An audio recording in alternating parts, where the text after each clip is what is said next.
প্রিয় মাধ্যমিক পরীক্ষার্থীরা, আমরা এখন এই ভিডিওতে এই যে কষে দেখি 21 এর এই 2 এর দাগের এই 6 নম্বর জ্যামিতিক প্রশ্নটি বা সম্পাদ্যটি এখন আমরা অঙ্কন করব। ঠিক আছে, এই প্রশ্নটি আমরা দেখতে পাচ্ছি এখানে দেওয়া রয়েছে, জ্যামিতিক উপায়ে নিম্নলিখিত সংখ্যাগুলির বর্গমূল নির্ণয় করি। ঠিক আছে, এখানে আমাদের পরিমাপ দেওয়া রয়েছে হচ্ছে 6 নম্বর প্রশ্নের পরিমাপ দেওয়া রয়েছে 29।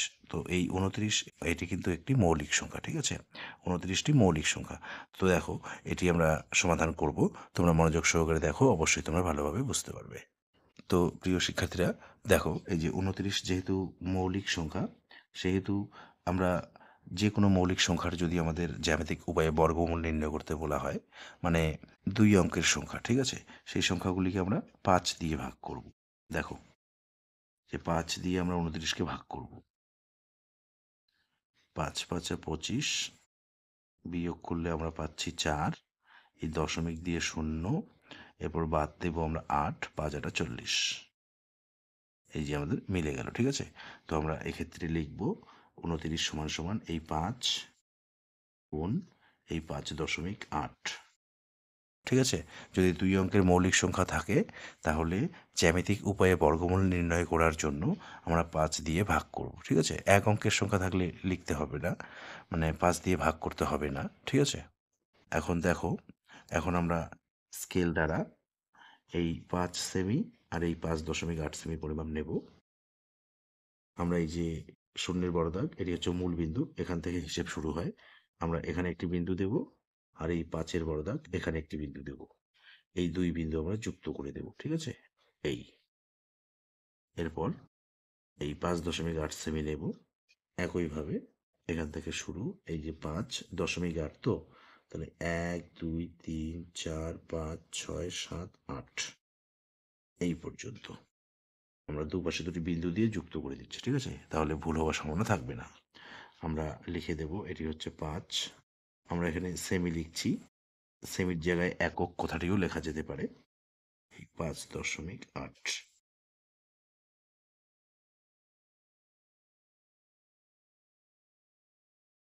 এখন আমরা এই যে পেজের মাঝে এখানে আমরা স্কেল দ্বারা একটি রশ্মি অঙ্কন করব। ঠিক আছে, তো রশ্মিটি আমরা আমাদের এই যে 5 সেমি আর 5.8 সেমি, মানে প্রায় ধরে নেই 11 সেমি, 11 সেমির থেকে বেশি নেব। রশ্মিটি আমরা 11 সেমির থেকে বেশি নেব। ঠিক আছে, দেখো 12-13 সেমি নেওয়া যেতে পারে, অসুবিধা নেই। এই যে এদিকে বা দিকে আমরা এদিকে একটি বিন্দু করব, এখানে বিন্দু করব।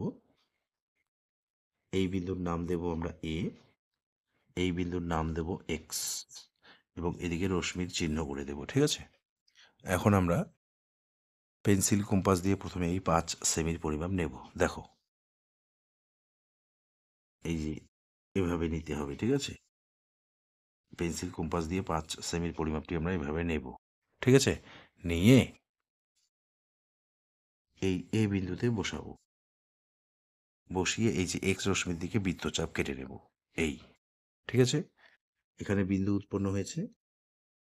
এই বিন্দুর নাম দেব আমরা বি।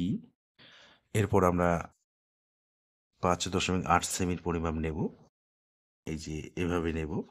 ঠিক আছে, নিয়ে এই বি বিন্দুতে আবার বসাবো, এই বি বিন্দুতে বসাবো, বসিয়ে এক্স রশ্মির দিকে আরেকটি বৃত্তচাপ কেটে নেব। এই, ঠিক আছে, এই যে এখানে বিন্দু উৎপন্ন হলো।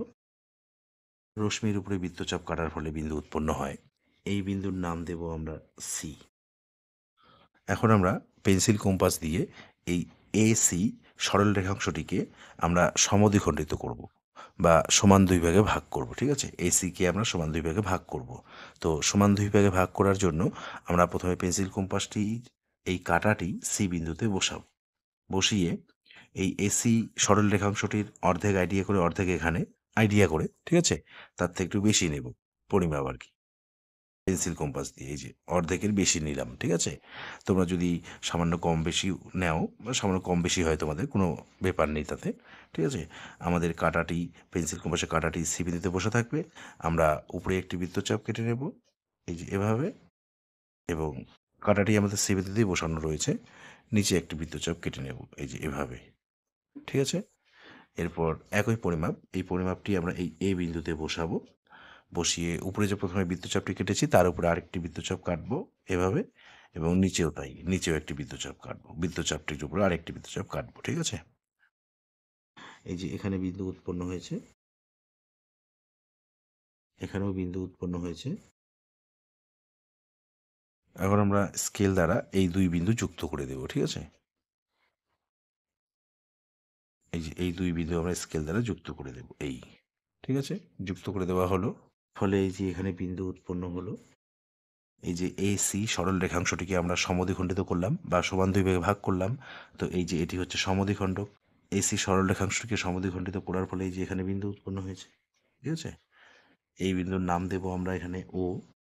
যে এই বিন্দুর নাম হচ্ছে O। ঠিক আছে, এখন আমরা পেন্সিল কম্পাস দিয়ে, ঠিক আছে, এই A আর ওর পরিমাপ নেব।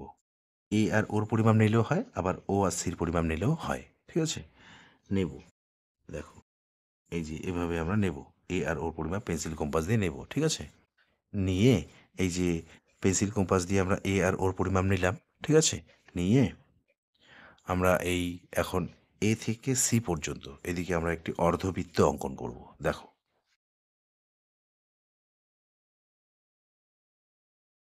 এই, ঠিক আছে, আমরা A আর ওর পরিমাপ পেন্সিল কম্পাস দিয়ে নিয়েছি, নিয়ে এই A থেকে C পর্যন্ত এদিকে একটি অর্ধবৃত্ত অঙ্কন করেছি। ঠিক আছে, এখন এই B বিন্দুতে আমরা এখানে একটি লম্ব অঙ্কন করব। ঠিক আছে, তো লম্বটি অঙ্কন করার জন্য পেন্সিল কম্পাসটি আমরা এই যে এভাবে চিকন করে নেব, এভাবে চিকন করে যে কোনো পরিমাপ নেব। ঠিক আছে, তোমাদের নিতে যদি একটু কম বেশিও হয় কোনো অসুবিধে নেই। এই যে এভাবে চিকন করে নেব, নিয়ে এই বি বিন্দুতে বসাবো। বি বিন্দুতে বসিয়ে প্রথমে আমরা এদিকে একটি অর্ধবৃত্তাকার চাপ নেব, এই যে এভাবে। ঠিক আছে, নিয়ে পরিমাপ একই থাকবে, মানে যে পরিমাপটি দিয়ে আমরা অর্ধবৃত্তাকার চাপটি নিলাম সেই পরিমাপ দিয়েই, একই পরিমাপ দিয়ে এই এখানে বিন্দু উৎপন্ন হয়েছে, এখানে বসাবো পেন্সিলের কাঁটাটি, পেন্সিল কম্পাসের কাঁটাটি বসিয়ে অর্ধবৃত্তাকার চাপের উপরে এখানে একটি বৃত্তচাপ। এই যে এখানে বৃত্তচাপ কাটার ফলে এখানেও বিন্দু উৎপন্ন হলো, এখানে বসাবো, বসিয়ে এদিকে আমরা আরেকটি বৃত্তচাপ নেব, একটু বড় করে নেব। এই, ঠিক আছে, এখন এই যে এখানে বিন্দু উৎপন্ন হয়েছে, এখানে বসাবো, বসিয়ে এই বড় করে যে বৃত্তচাপটি নিলাম তার উপরে এদিকে আমরা কেটে দেবো, এই যে এভাবে। ঠিক আছে, আরেকটি বৃত্তচাপ কাটার ফলে এই যে এখানে বিন্দু উৎপন্ন হলো। এখন আমরা এই দুই বিন্দু যুক্ত করে দেব। ঠিক আছে, এই বি বিন্দু আর এই বিন্দু, এই দুটি বিন্দু আমরা যুক্ত করে দেব। যুক্ত করে এদিকে আমরা লম্বটি আঁকবো, অর্ধবৃত্ত পর্যন্ত টেনে নেব। এই, এই যে এখানে লম্বটি অর্ধবৃত্তটিকে ছেদ করেছে, এখানে বিন্দু উৎপন্ন হয়েছে, এই বিন্দুর নাম দেব আমরা ডি। তো প্রিয় শিক্ষার্থীরা, এই যে বিডি হচ্ছে আমাদের 29 এর জ্যামিতিক উপায়ে নির্ণেয় বর্গমূল। ঠিক আছে, তো আমরা এক্ষেত্রে একটি লাইন সাজিয়ে লিখব, সুতরাং নির্ণেয় বিডি সমান সমান, বিডির পরিমাপটি আমরা স্কেল দ্বারা মেপে নেব। এই যে 5.12345.4 সেমি। ঠিক আছে, 5.4 সেমি প্রায় হলো 29 এর বর্গমূল।